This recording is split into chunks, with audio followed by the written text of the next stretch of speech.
Welcome to టీజీ5 news. నేను సుమాంజలి. ముందుగా బులెటిన్లో హెడ్లైన్స్.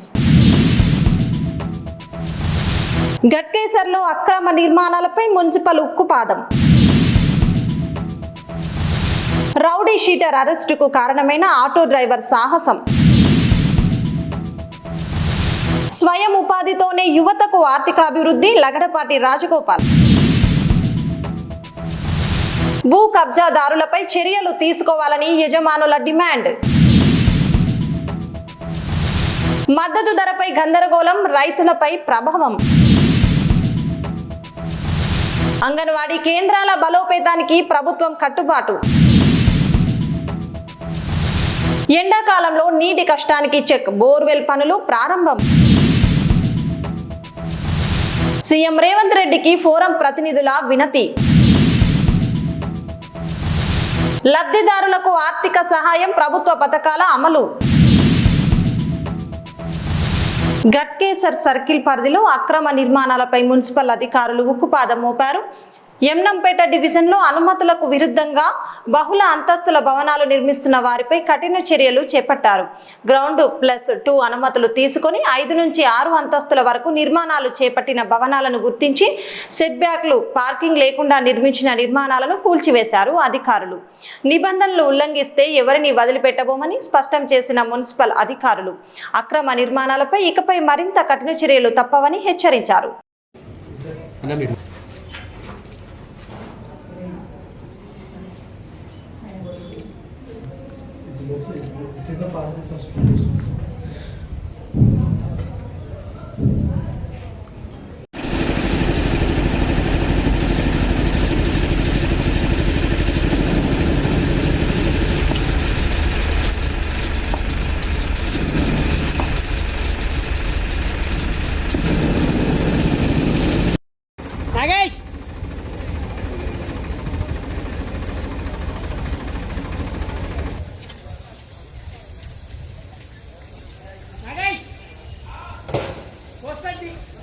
ప్రతిఘటించి పోలీసులకు అప్పగించారు. ఈ సాహసాన్ని గుర్తించిన నగర పోలీస్ కమిషనర్ విసి సజ్జనార్ జాహెర్ ను సన్మానించి అతని ధైర్యాన్ని కొనియాడారు. నేరాలను అడ్డుకోవడంలో పౌరుల పాత్ర ఎంతో ముఖ్యమని ఈ ఘటన మరోసారి చాటి చెప్పింది. రంగారెడ్డి జిల్లా మొయినాబాద్ మండలంలో నూతనంగా నిర్మించిన తామర కన్వెన్షన్ హాల్ ఘనంగా ప్రారంభమైంది. ప్రముఖ పారిశ్రామికవేత్త లగడపాటి రాజగోపాల్ రెడ్డి సతీమణి జానకి ఆధ్వర్యంలో నిర్మించిన ఈ కన్వెన్షన్ హాల్ ను ప్రముఖులు ప్రారంభించారు. ఈ సందర్భంగా మాట్లాడిన వారు నిరుద్యోగ యువత ఉద్యోగాల కోసం నిరుత్సాహపడకుండా స్వయం ఉపాధి వైపు అడుగులు వేయాలని సూచించారు. తమకు నచ్చిన రంగంలో ఉపాధి ఏర్పరచుకుంటే కుటుంబ ఆర్థిక పరిస్థితులు మెరుగుపడతాయని చెప్పారు. హైదరాబాద్ బెంగళూరు జాతీయ రహదారి సమీపంలో నిర్మించిన ఈ కన్వెన్షన్ హాల్ ప్రజలకు అన్ని సౌకర్యాలతో అందుబాటులో ఉండనున్నట్లు తెలిపారు.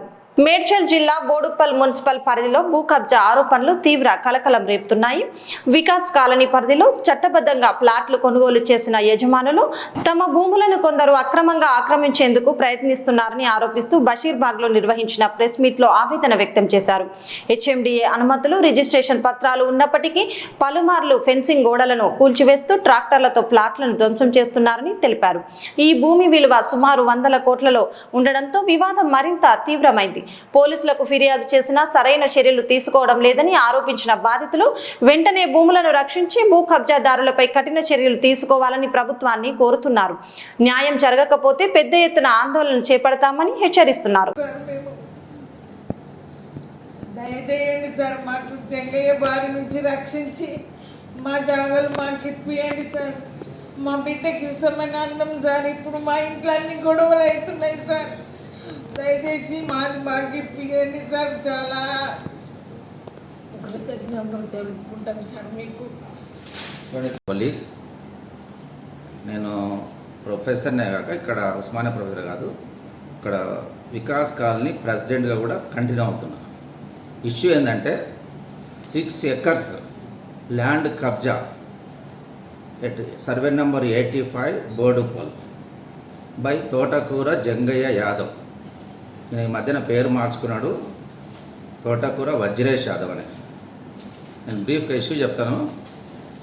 యాక్చువల్గా Lingamma is the owner of the 6 acres land 85 survey Boduppal. అయితే ఈ ల్యాండ్ ఆమెకి ఎట్టొచ్చంటే వాళ్ళ హస్బెండ్ మన పన్నాల రామరెడ్డి సర్పంచ్, అప్పుడు 81 ఆ టైంలో సర్పంచ్. అయితే ఆయనకు 2 భార్యలు, ఇంకో భార్య ఫస్ట్ భార్య పెంటమ్మ, ఈమె సెకండ్ భార్య లింగమ్మ కొడుకులు. వీళ్ళకు ముగ్గురికి కూడా అంటే హస్బెండ్కు 2 వైఫ్లకు కూడా కొన్ని సర్వే నెంబర్లే ఉన్నాయి, వచ్చాయి అలాట్ అయినాయి.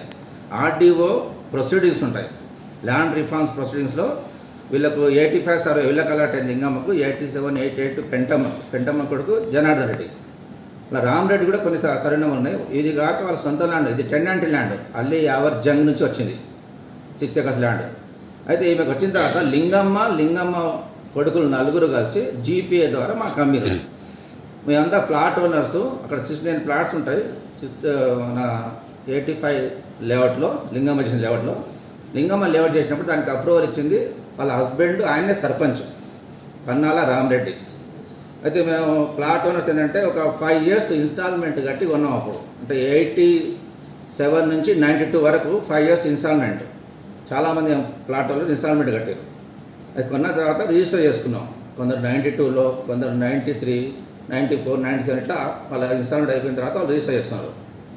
అయితే అంతే కొన్నాక ఇంత బాగానే ఉంది. ఒక 10-12 years తర్వాత జనార్దన్ రెడ్డి, అంటే మీ లింగమ్మ సెకండ్ వైఫ్ ల్యాండ్ మేము కొన్నాం, ఈమె ఓనరు. ఈ మన టెనాంట్ ల్యాండ్ కాక ఇంకా వాళ్ళ ఓన్ ల్యాండ్స్ కూడా ఉంటాయి, అవి కూడా 100 ఎకరాలు ఉంటాయి. వాళ్ళు బాగా ల్యాండ్స్ ఉన్నోళ్ళే వాళ్ళు. అయితే లింగమ్మ ల్యాండ్ ఈమె లేఅవుట్ చేసి అమ్మింది. తర్వాత జనార్దన్ రెడ్డి 2003లో ల్యాండ్ మీద వచ్చి అంత డిస్టర్బ్ చేసి మాకు 5,000 ఇస్తే నేను పోతా, లేకపోతే మాకు సగం ఉంటుంది ఇలా అన్నట్టు గొడవ చేశాను. సరే ఇంకా కోర్టుకైనా ఖర్చు అవుతుంది కదని మనం అందరం ఫ్లాట్లో మాట్లాడుకుని అప్పుడు బొమ్మకు రాజలింగం సర్పంచ్ ఉండే బోడుపల్ల, తలా 5,000 ఇచ్చినాం చాలామంది. ఇచ్చిన తర్వాత కూడా మళ్ళీ ఉల్టాయి. అదిగాక అట్ అయిన తర్వాత మళ్ళీ 2007-8 మధ్యన పోయి జంగయ్య యాదవ్ తీసుకొని వచ్చాడు. అంటే మేము కొన్న ఒక దగ్గర 22 yearsకు ప్లాట్ కొన్న 20 yearsకు, అంటే 81లో లేఅవుట్ అయితే 20 years తర్వాత తోటకూర జంగయ్య యాదవ్ జనార్దన్ రెడ్డి వచ్చి ఇలా ఇట్లా మాకు సగం ఉంటుంది, 3 acres 20 గుంట మాకు ఉంటుంది, మీకు వెళ్ళదని గొడవ చేశారు. చేస్తే చాలామంది ప్లాట్ వాళ్ళు భయపడి వాళ్ళు అమ్ముకున్నారు. అంటే ఈయన చాలామంది డాక్యుమెంట్ ఈయన పేరు మీద రిజిస్టర్ చేసుకున్నాడు, తక్కువ అమౌంట్తో చేసుకున్నాడు, ఆ డాక్యుమెంట్ రిజిస్టర్ చేసుకున్నాడు. అది చేసుకున్న తర్వాత ఇప్పుడు ఉన్న 69 ప్లాట్లల్లో హాఫ్ ప్లాట్స్ ఈయన జంగయ్య యాదవ్ కొన్నాడు, ఇంకా హాఫ్ ప్లాట్స్ ప్లాట్ వాళ్ళు ఉంటారు. అయితే ఆయన కొన్న తర్వాత సాఫీ వచ్చిన మిగతా కూడా కావాలని భయపెట్టించాడు. భయపెడితే మిగతా వాళ్ళు అమ్మలే ప్లాట్ ఆయనకు. అమ్మకుంటే ఏం చేశారంటే ఈయన ఏం చేస్తాడు, మీకు ప్లాట్ ఎక్కడ ఉన్నావు ఈడ, ఇది అగ్రికల్చర్ ల్యాండ్. ఈయన దగ్గర 30 ప్లాట్లు కొన్నాడు జంగయ్య యాదవ్. ఆయన ఫోటోతో సహా ఉంటాయి డాక్యుమెంట్స్, ఇప్పుడు ఫోటోలు చూపించాం మీకు. అప్పుడు కొన్న తర్వాత కూడా ఈ ల్యాండ్ అంతా మీరు కాదే, ఇది అగ్రికల్చర్ ల్యాండ్, లేఅవుట్ కాదని జనార్దన్ రెడ్డి అమ్మితే ఒక పెద్ద మనిషి కొన్నట్టు. ఆ పెద్ద మనిషి ఎవరు, జంగయ్య యాదవ్ మామ భిక్షపతి బుచ్చయ్య. అయితే ఆ మామ చచ్చిపోతే ఇది 3.5 acres ఆయన అమ్మించాడు. అంటే ఈయన ప్లాట్ కొంటాడు, అదే ల్యాండ్ అగ్రికల్చర్ ల్యాండ్ అని ఆయనకు అమ్మిస్తాడు పెద్ద మనిషికి. పెద్ద మనిషి చచ్చిపోతే ఒకదే బిడ్డని బిడ్డ పేరు చేస్తాడు. ఆ బిడ్డ ఎవరు, జంగయ్య యాదవ్ వైఫ్. ఈయన ప్లాట్లు కొంటాడు, ఆ లేఅవుట్ అని ఆ ప్లాటెడ్ ల్యాండ్ని అగ్రికల్చర్ ల్యాండ్ అని మన భార్య పేరు చేస్తాడు. చేసి ఏం చేస్తాడంటే ఇక మేము మీకు తీస్తా జరుగు అంటే మేము అందరం ఒప్పుకోలేదు. తర్వాత మళ్ళీ జనార్దన్తో ఆయనే కేసు వేయిస్తాడు. ఏమని కేసు, జనార్దన్ అంటే ఆయన భార్య పేరు అయింది కదా, Janardhan title deed absolute ownership అని కేసు వేయిస్తాడు. కేసు వేస్తే మాకు అంత రెస్పాండెంట్స్ మా పేర్లు పెడతారు. అలా ఒక 35 మంది పేర్లు పెడతారు. 35 మందిలో మోర్ దెన్ 20 ఆయనే ఉంటాడు. 30 వరకు దగ్గర 20 ప్లాట్ అంటే మన ఆయన పేరు రావాలి. ఆయన అప్పటికే మన ఓనర్ ఆఫ్ ద ప్లాట్స్ ఆయన పెట్టాడు. ఇంతకుముందు పాతల్లో పేరే పెడతాడు. సాంబశివుడు అమ్మితే ఆయన పేరే పెడతాడు. అంటే ఈయన ఎక్కడ రాకుండా అట్లా పెట్టి కేసు నడిపిస్తున్నా, ఇంకా మీకు రాదు అని భయపెట్టడం జరిగింది. తర్వాత ఏంటంటే మరి ఈ ల్యాండ్ ఎప్పటికైనా మీరు దీని మీద ఫైట్ చేయలేరు. నాకు ఈయన పొలిటికల్ బ్యాక్గ్రౌండ్ ఉంది. నేను అవసరం వస్తే అడ్వకేట్లో కొంటా, పోలీస్ ఆఫీసులో కొంటా, ఇంకా వీలైతే నేను జడ్జిని కూడా ఉంటా. మీ నుండి కాదు, ఇది 100 ఏళ్ళు నడుస్తుంది, మీరు తట్టుకోలేరు, ఇంత ఇస్తే జరుగు అని ఇది లాంగ్వేజ్ అనేది. ఇట్లా ఈయన ఇలాంటి ఎన్వైరన్మెంట్ క్రియేట్ చేస్తూ పోయిండు. ఇప్పుడు ఏంటంటే మేము చెప్పుడు ఏంటంటే ఈయన భయానికి ఈయన క్రియేట్ చేసిన వాతావరణం చాలామంది మా ప్లాట్ ఉన్న దాంట్లో హార్ట్ అటాక్లు వచ్చి, అంటే టెన్షన్కు తట్టుకోలేక హార్ట్ అటాక్లు వచ్చి చనిపోయారు. ఒక 4 చచ్చిపోయిన. అందులో ఇంతకుముందు వెంకటస్వామి అని ఇంజనీర్, ఆయన ఎస్టీ వరంగల్. వాళ్ళ వైఫ్ ఇప్పుడు కార్పొరేటర్ మన బీఆర్ఎస్లో ఇది వరంగల్. ఆయన కూడా చచ్చిపోయాడు. యంగే ఉంటాడు, జస్ట్ 48, 50 అరౌండ్ ఉంటాడు. ఆయన చనిపోయాడు. అంటే ఈయన హోటల్లో పిలిపించి మాట్లాడడం బాగా తిప్పిండు. తర్వాత స్ట్రెస్ సరిగ్గా చచ్చిపోయాడు. మనకి టెన్షన్ వచ్చి. అతనే కాక ఇక్కడ లక్ష్మీనారాయణ సార్ అని ఉంటాడు. సార్ ఒక ప్లాట్ పాప కొరకు కొనుక్కున్నాడు. సార్ వైఫ్ కూడా స్ట్రెయిన్ తట్టుకోలేక మన వైఫ్ చనిపోయిండు. సార్ ఒకటి మన బోర్డ్ ఆఫ్ ఇంటర్మీడియట్లో ప్రొఫెసర్.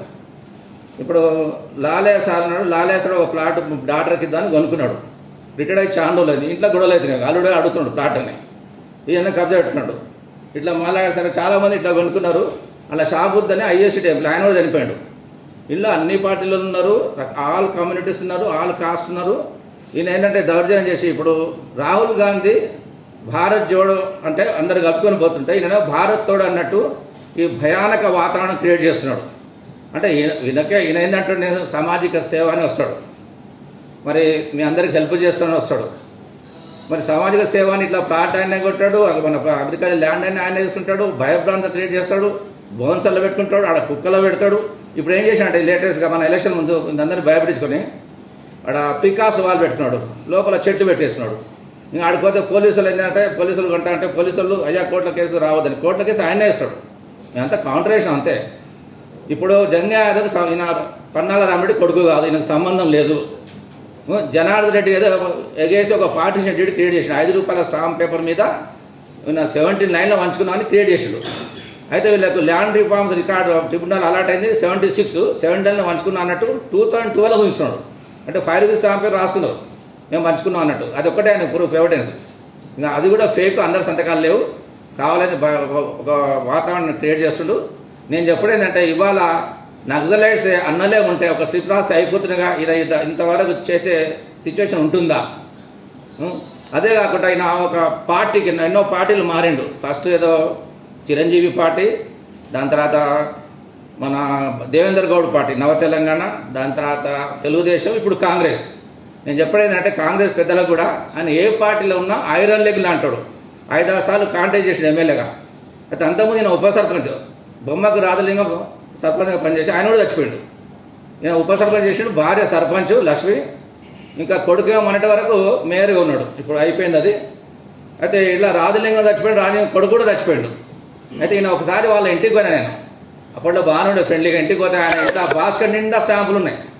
అంటే సర్పంచ్ స్టాంపు నుంచి ఎంఆర్ఓ స్టాంపు నుంచి ఆర్టీఓ స్టాంపు నుంచి నిన్న కొట్టి డాక్యుమెంట్ క్రియేట్ చేస్తాడు. అంత పెద్ద నాలెడ్జ్ ఉంది అంటే. తెలంగాణలో రైతుల పరిస్థితి రోజు రోజుకు ఆందోళన కలిగిస్తుంది. పండించిన పంటలను కొనుగోలు కేంద్రాలకు తీసుకొచ్చిన వారాల తరబడి కొనుగోళ్లు జరగక రైతులు నానా ఇబ్బందులు పడుతున్నారు.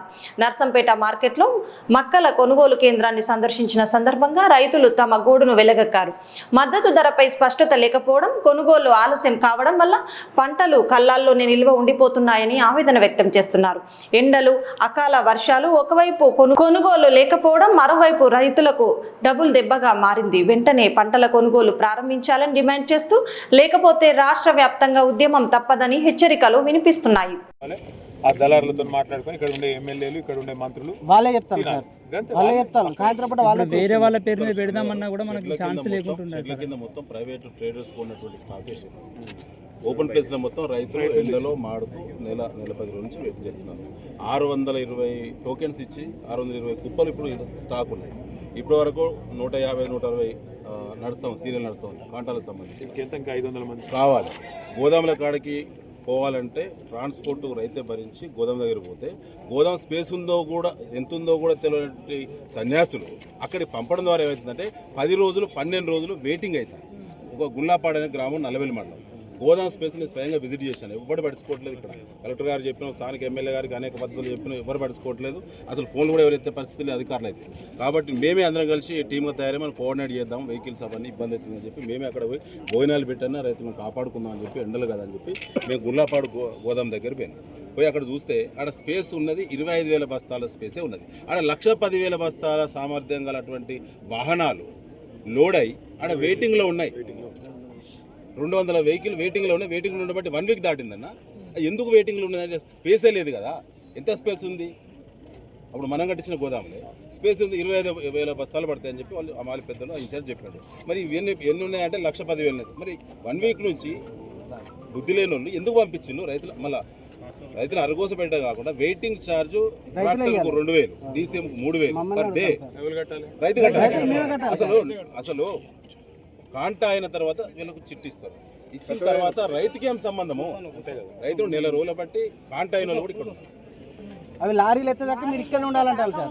లారీలు వెయిటింగ్ ఛార్జ్ మీరే కట్టాలి. వెయిటింగ్ ఛార్జ్ మీరే కట్టాలి. లారీలు ఇక్కడ ఉండి గేట్ దాటేదాకా మీదే బాధ్యత. సంచులు మీరే కొనుక్కోవాలి, సంచులు మీరే కొనుక్కోవాలి, సుత్తిలు మీరే తెచ్చుకోవాలి, మంచిలు మీరే తెచ్చుకోవాలి, మొత్తం వెయిటింగ్ ఛార్జీలు మీరే, ట్రాక్టర్ కిరాయి మీదే, మొత్తం మీరు చేసి వాళ్ళకు గేట్ దాటేదాకా అది కూడా మాదే గ్యారెంటీ బాధ్యత. లేదు కదా, అది కూడా లేదు కదా. ఒకవేళ వారేస్తే బట్టలు తడిస్తే మళ్ళీ మా బాధ్యత.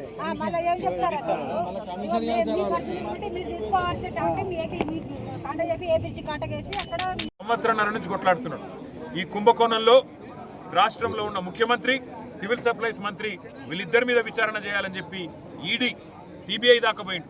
మరి వాళ్ళు నేను అడుగుతా ఉన్న భారతీయ జనతా పార్టీని కూడా, పెద్ద పెద్ద మాటలు చెప్తారు కదా, ఎవడు కాపాడుతున్నాడు రేవంత్ రెడ్డిని? చేయండి సిబిఐ ఎంక్వైరీ. సివిల్ సప్లైస్ కుంభకోణం మీద వెంటనే సిబిఐ ఎంక్వైరీ చేయండి, ఈడీ ఎంక్వైరీ చేయండి. దొంగలు దొరుకుతారు.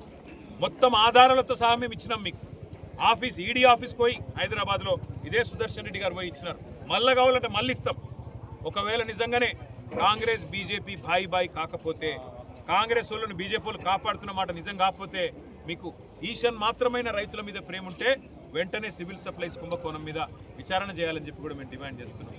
ఒక్క మాట మాత్రం నేను పక్కా చెప్తున్నా, ఇవాళ రాష్ట్రంలో ప్రతి రైతు అంటున్న మాట, ఈ రాబందు ప్రభుత్వం పోవాలి, మళ్ళీ రైతు బంధు కేసీఆర్ రావాలి, అప్పుడే మరి రైతులకు న్యాయం జరుగుతుంది. దయచేసి రైతులకు కూడా మేము చేసే విజ్ఞప్తి ఒకటే, మీరు బేజారు కాకుండ్రి. మీకోసం మమ్మల్ని కేసీఆర్ సారియాలు అన్ని మార్కెట్ యార్డులు తిరగండి, అన్ని కొనుగోలు కేంద్రాలకు పోండి అని మమ్మల్ని పంపించండి. మేము రాష్ట్రం అంతా తిరుగుతాం, మీకు అండగా నిలబడతాం. ఎవ్వరు బేజారు కావద్దు, ఎవ్వరు ధైర్యం కోల్పోవద్దు. గల్లబట్టి ప్రభుత్వాన్ని బజార్లో గుంజైనా సరే మీ తరపున మేము కొట్లాడతాం. ఆఖరి గింజ కొనేదాకా ఇడిచిపెట్టమని చెప్పి కూడా చెప్తూ, మరి అలా ఇక్కడ కలిసి తమ ఆవేదన వెలబోసుకున్న రైతులందరికీ కూడా నేను ఒకటే చెప్తున్నా, ధైర్యం కోల్పోకండి. ఎవ్వరు పొరపాటున మీరు దయచేసి చేయకూడని పనులు చేసి మీ కుటుంబాలను కష్టంలో పెట్టద్దని చెప్పి కూడా కోరుతూ, మీరు సహకరిస్తున్న మీడియాకు, రైతుల వ్యధను, బాధను ప్రజల దృష్టికి తీసుకొస్తున్న, ప్రభుత్వ దృష్టికి తీసుకొస్తున్న మీడియా కూడా ప్రత్యేకంగా నమస్కారాలు, ప్రత్యేకంగా ధన్యవాదాలు. ప్రజా సంక్షేమమే లక్ష్యంగా రాష్ట్ర ప్రభుత్వం ముందుకు సాగుతోంది. ప్రజాపాలన ప్రగతి ప్రణాళిక 99 రోజుల కార్యాచరణలో భాగంగా సంగారెడ్డి జిల్లాలో కీలక కార్యక్రమం నిర్వహించారు. జోగిపేట ఆందోళ్ మున్సిపాలిటీ పరిధిలో జరిగిన ఈ కార్యక్రమంలో రాష్ట్ర వైద్య ఆరోగ్య శాఖ మంత్రి దామోదర్ రాజనరసింహ పాల్గొన్నారు. ఈ సందర్భంగా మాట్లాడిన మంత్రి అన్ని వర్గాల సమగ్ర అభివృద్ధికి ప్రభుత్వం కట్టుబడి ఉందని స్పష్టం చేశారు.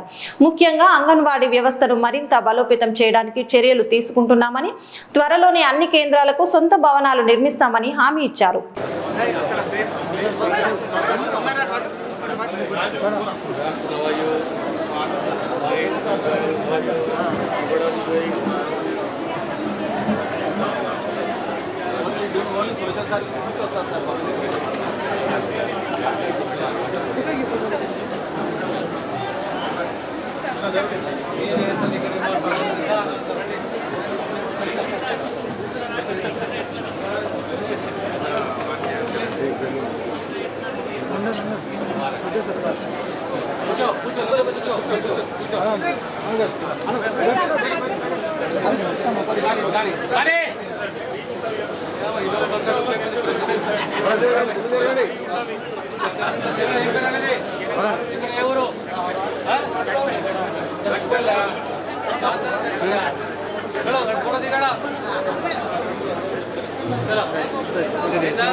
భవనాలకు సంబంధించి ఓ నిర్ణయం తీసుకొని త్వరలో ఈ అంగన్వాడీ టీచర్ల పోస్టులే కానీ భర్తీ చేస్తాము, ఆయాల పోస్టులు భర్తీ చేస్తాము. రాబోయే కాలంలో చాలా మట్టుకు అద్దె భవనాలు వద్దు, సొంత భవనాలు ముద్దు అని చెప్పి మన సొంత భవనాలు మనం నిర్మించుకుందామనే విషయాన్ని మీకు తెలియజేస్తూ, మీ అందరికీ ఒక విజ్ఞప్తి, మీది ఒక బాధ్యతతో కూడిన ఉద్యోగం. ఆ గ్రామానికి, ఆ కుటుంబాలకు, వారి యొక్క విద్యకు, వారి యొక్క పోషక ఆహారాలకు ఇవన్నిటికీ సంబంధించిన కేంద్రం అంటే అంగన్వాడీ కేంద్రం. ఎక్కడ కూడా ప్రమాణాలు తగ్గకూడదు, నిర్లిప్తత ఉండకూడదు, బాధ్యతతో కూడి ఉండాలి. ప్రభుత్వం మిమ్మల్ని కాపాడుకుంటుంది, మీ యొక్క అంశాలను, మీ కంఫర్ట్ లెవెల్ని గుర్తిస్తుంది.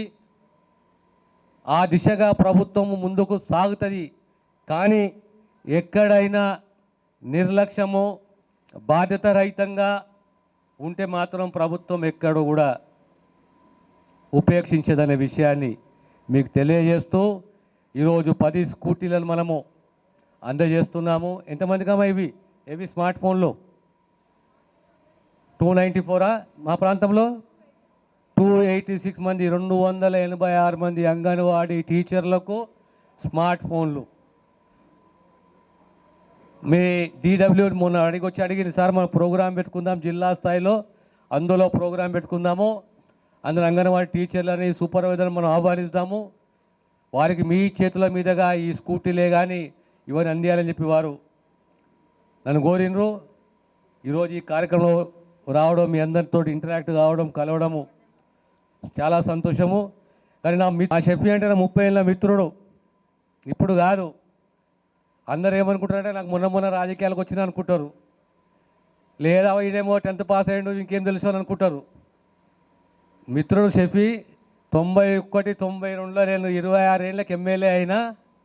ఆ కాలంలో షఫీ నా మిత్రుడు. ఆ దురదృష్టం ఒక ప్రమాదం జరిగింది. కానీ మావాడు చాలా మొండోడు, ధైర్యస్తుడు. తిరిగి మళ్ళీ స్టేజ్ మీదకి వచ్చిండంటే మీరందరూ కూడా షఫీని అభినందించాలి. కనుక మరొకసారి మీ అందరితో విజ్ఞప్తి చేస్తూ, మీరు మేము కలిస్తేనే ప్రభుత్వం. మీకు ఎక్కడైనా ఏ ఇబ్బంది ఉన్నా, ఎలాంటి ఇబ్బంది ఉన్నా మీకు బాసటగా ఉంటామని చెప్పి తెలియజేస్తూ మరొకసారి మీ శాఖ జిల్లా అధికారిని కానీ సిడిపిఓలే కానీ అందరినీ అభినందిస్తూ నేను సెలవు తీసుకుంటాను. సంగారెడ్డి జిల్లా సదాశివపేట పట్టణంలోని 14వ వార్డులో నీటి సమస్యకు పరిష్కారం దిశగా కీలక అడుగు పడింది. ఎండాకాలంలో ప్రజలు ఎదుర్కొంటున్న తాగునీటి కష్టాలను దృష్టిలో ఉంచుకొని BJP councillor Ulligaddala Umarani Nagaraju borewell ఏర్పాటు కార్యక్రమాన్ని ప్రారంభించారు. బోరు పూజ నిర్వహించి పనులను ప్రారంభించిన ఈ కార్యక్రమంలో స్థానిక నాయకులు, వార్డు సభ్యులు, ప్రజలు పెద్ద సంఖ్యలో పాల్గొన్నారు. త్వరలోనే ఈ బోర్ ద్వారా వార్డు ప్రజలకు తాగునీటి సమస్యకు ఉపశమనం కలుగుతుందని ఆశాభావం వ్యక్తం చేస్తున్నారు. గేయ రచయిత అందశ్రీ స్మారకార్థం రాష్ట్రంలో ప్రత్యేక గౌరవం ఇవ్వాలని తెలంగాణ రాష్ట్ర scheduled cost rights protection forum ప్రభుత్వాన్ని కోరింది. ముఖ్యమంత్రి రేవంత్ రెడ్డికి వినతి పత్రం అందజేసిన ఫోరం ప్రతినిధులు అందశ్రీ పేరుతో ఆడిటోరియం నిర్మించడం లేదా ప్రజా వేదికలకు ఆయన పేరు పెట్టాలని విజ్ఞప్తి చేశారు. జయ జయ హే తెలంగాణ వంటి ప్రేరణాత్మక గీతాన్ని రచించిన అందశ్రీకి ఇప్పటికే ప్రభుత్వం గౌరవం కల్పించిందని పేర్కొంటూ మరింత స్థాయిలో గుర్తింపు ఇవ్వాల్సిన అవసరం ఉందన్నారు. ఆయన జయంతిని ప్రతి సంవత్సరం రాష్ట్ర స్థాయిలో నిర్వహిస్తూ కవి సమ్మేళనాలు, విగ్రహ ఏర్పాటు వంటి కార్యక్రమాలు చేపట్టాలని డిమాండ్ చేశారు. మొన్న ఏప్రిల్ 23 తారీఖు రోజు మన ముఖ్యమంత్రి రేవంత్ రెడ్డి గారి ఇంటికి వెళ్ళేసి అందశ్రీ గారి పేరు పైన ఒక విగ్రహం ఏర్పాటు చేయాలని చెప్పేసి వినతి పత్రం ఇచ్చినాం. ఎందుకంటే సెప్టెంబర్ 23 తారీఖు రోజు ఆయన బర్త్డే ఉంది కాబట్టి ఆయన పేరు పైన ఎన్నో సాహసోపేతాలతో నుంచి ఎన్నో చేసిన తర్వాత ఆయనకు అధికార లాంఛనాలతో చేసిన ముఖ్యమంత్రి గారు ఇది కూడా ఆయన దృష్టిలో పెట్టుకొని ఒకసారి ఆయన బర్త్డే ఉంది కాబట్టి ఆయన పేరు పైన కల్చరల్ ప్రోగ్రాంలు, తర్వాత ఆయన ఏదైనా ఆడిటోరియం పేరు పెట్టాలని చెప్పేసి అనుకున్నాం. ఆర్టీసీ క్రాస్ రోడ్లో బస్ భవన్ పేరు కూడా అందశ్రీ బస్ భవన్ పేరు పెట్టాలని చెప్పేసి కూడా ఇచ్చేసి ఆయన కూడా కొంచెం సానుకూలంగా స్పందించింది కాబట్టి దానిపైన ఒకసారి మళ్ళీ టైం ఇచ్చినప్పుడు మళ్ళీ పోయి ఇచ్చేస్తాం. టైం కూడా లేదు కాబట్టి ఎవరెవరికో విగ్రహాలు ఉన్నాయి, ఏమేమి ఉన్నాయి, కానీ జయ జయ హే తెలంగాణ జననీ జయ కేతనం అనే ఈ యొక్క గేయ రచయితని ఎక్కడికో భారతదేశం నలుమూల నుంచి తీసుకెళ్ళినటువంటి ఘనత అయినది. కాబట్టి దళితులకు ఇక్కడ ఇంతకుముందు కూడా పేరు ప్రఖ్యాతులు లేకున్నా కూడా ఈ కాంగ్రెస్ గవర్నమెంట్ వచ్చిన తర్వాత ఎంతో పేరు ఉన్నది. అందరినీ కలుసుకొని పోతున్న ముఖ్యమంత్రి గారికి ధన్యవాదాలు చెప్తూ ఇటు అందశ్రీ గారి పేరు పైన కూడా కల్చరల్ ప్రోగ్రాం చేయాలని చెప్పేసి, ఆయన పేరు పైన ఒక ఆడిటోరియం పెట్టాలని చెప్పేసి, ఏదైనా కూడా అంటే స్టాచ్ అంటే ట్యాంక్ బండ్ పైన కానీ ఇంకెక్కడ ఆయన ఎక్కడ సిటీలో ఎక్కడ ప్లేస్ కూడా, ఎందుకంటే ఒక దండ వేయాలన్నా ఇప్పుడు ఆయన స్టాచ్లు లేవు, ఆయనకి ఏమైనా చేసుకోవాలన్నా లేవు. కాబట్టి ఇప్పుడు వేస్తే ఒక ఫోటో కూడా ఉండేది చేసుకోవాలి. కాబట్టి గవర్నమెంట్ పరంగా చేసుకుంటాం. ఇక టైంలో చూసినాం కల్చరల్ ప్రోగ్రాంలు అంటే కూడా ఏ సాహసోపేతంగా తీసుకున్న నిర్ణయాన్ని కూడా కట్టుబడి ముఖ్యమంత్రి గారు చేస్తారని చెప్పేసి ఆశిస్తూ 61 కులాల చైర్మన్ గారు గాలిపల్లి కృష్ణ గారు మరియు మేము కలిసి సీఎం గారి ఇంటికి వద్దకు వెళ్ళి ఒక వినతి పత్రాన్ని ఇవ్వడం జరిగింది. ఆ వినతి పత్రం ఏంటంటే అందశ్రీ గారు మన యొక్క తెలంగాణ కవిగా పేరు పొందినటువంటి వ్యక్తి, అలాగే మనకు జాతీయ గీతాన్ని అందించినటువంటి వ్యక్తి. ఆ వ్యక్తి మన మధ్యలో లేడు కాబట్టి ఆయన గుర్తుగా ఇక్కడ మన తెలంగాణలో కానీ తెలంగాణ రాష్ట్రంలో కానీ ఎక్కడ కూడా ఆయన స్టాచ్యూలు కానీ ఇవి కానీ పెట్టాలన్న ఆలోచన ఎవరికి రాలే. కాబట్టి షెడ్యూల్ క్యాస్ట్ రైట్ ప్రొటెక్షన్ తరఫున మేము సీఎం గారిని కలిసి వాళ్ళకు వినతి పత్రం ఇవ్వడం జరిగింది. ఆ వినతి పత్రంలో పొందుపరిచింది ఏంటంటే వారి గుర్తుగా ఒక తెలంగాణ భవన్.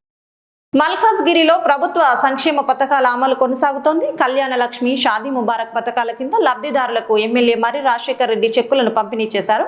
నేరెన్మెట్లోని జీకే సరస్వతి ఫంక్షన్ హాల్లో నిర్వహించిన ఈ కార్యక్రమంలో పలువురు లబ్ధిదారులు పాల్గొని చెక్కులు స్వీకరించారు. ఈ సందర్భంగా ఎమ్మెల్యే మాట్లాడుతూ పేద కుటుంబాల పెళ్లిళ్లకు ఆర్థికంగా తోడ్పడడమే ప్రభుత్వ లక్ష్యమని తెలిపారు. కార్యక్రమంలో ఎంఆర్ఓతో పాటు స్థానిక ప్రజాప్రతినిధులు కూడా పాల్గొన్నారు. తిరిగి బులెటిన్ కి స్వాగతం. గట్కేసర్లో అక్రమ నిర్మాణాలపై మున్సిపల్ ఉక్కుపాదం.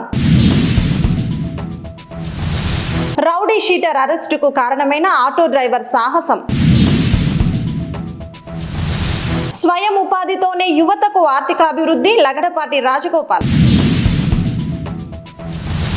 భూ కబ్జాదారులపై చర్యలు తీసుకోవాలని యజమానుల డిమాండ్. మద్దతు ధరపై గందరగోళం, రైతులపై ప్రభావం. అంగన్వాడీ కేంద్రాల బలోపేతానికి ప్రభుత్వం కట్టుబాటు. ఎండాకాలంలో నీటి కష్టానికి చెక్, బోర్వెల్ పనులు ప్రారంభం. సీఎం రేవంత్ రెడ్డికి ఫోరం ప్రతినిధుల వినతి. లబ్ధిదారులకు ఆర్థిక సహాయం, ప్రభుత్వ పథకాల అమలు. ఇవి ఈనాటి వార్తలు. చూస్తూనే ఉండండి TG5 న్యూస్.